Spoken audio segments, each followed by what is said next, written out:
Вот, здравствуйте. А это вторая часть шоу «Пока мы дома», а это моя новая рубрика «Интервью».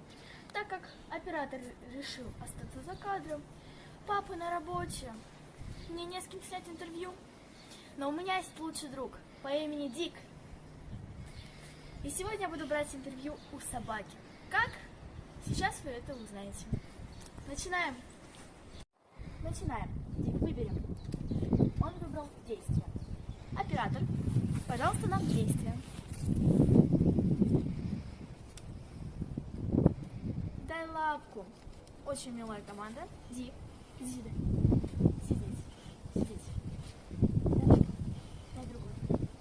Молодчинка. Идем дальше. Дик, выбери. Правда. Вопрос. А Дику нравится быть феечкой Викс? Вот, если что, фотография, кто не видел. Мне кажется, да. Потому что он всегда хотел летать. Он ведь летучая собака. Выбери. Правда. Рандом вопрос. Дик всеядный? Ну, возможно, частично. Потому что он может есть вот это, сделанное вот этим. Переходим к следующему. Дик выбрал действие. Оператор, сидеть.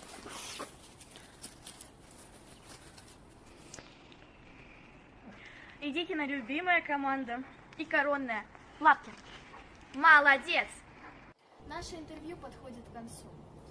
А я благодарю, что вы были со мной и с Диком. Пока-пока.